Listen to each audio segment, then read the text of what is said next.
might not be looking at the table. I wonder if he knows this stat, though. Over the 4 games, he's taken 10 points, which is an average of 2.5 points per game. Pep Guardiola averages 2.44 points a game. So he is the best manager across this season. That has the best points total. Now, statisticians will tell you that 4 games is not a representative sample, but they would be killjoys. How good a job has Mike Jackson exceptional. Because when Dyche left, let's be honest, we all thought Burnley were going to be doomed. We really did. The form that they were showing, it looked like the players were, I won't say fighting, but wasn't doing the stuff that we know that they could do in terms of getting balls in the box, playing up to Weghorst, getting the bits and pieces off him. And it just like it was flat. He comes in, absolutely turns it around. And sometimes you need that freshness. Dyche, for everything he's done for Burnley, has been incredible. But sometimes just that fresh face, fresh ideas, and it's worked for them. He has the players. It looks like he has the players really, really playing for him. You've seen them all celebrating the last game and today with each other.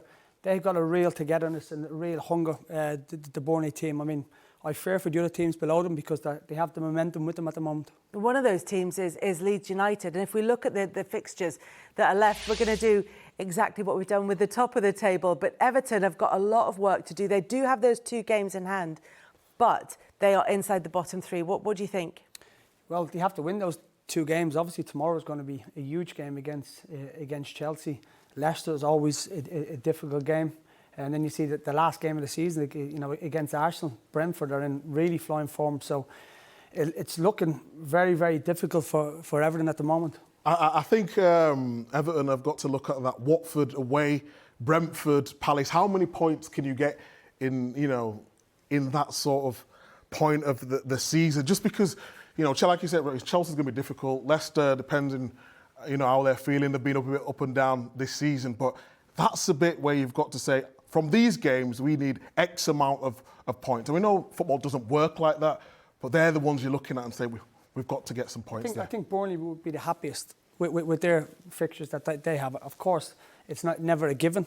There's going to be difficult games in there when you're playing Aston Villa twice, so you might be thinking, get something out of that. Newcastle at home, last game of the season.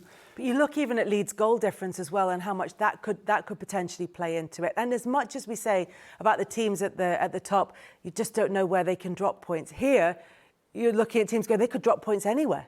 Exactly that, and that minus 15. I mean, it's not great, but when Leeds are on minus 34, it just gives you that little bit of breathing space.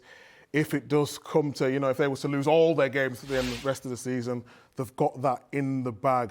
But yeah, it's going to be tough. I can't predict it. I really can't. I don't, Everton's such a massive club, even being in this position.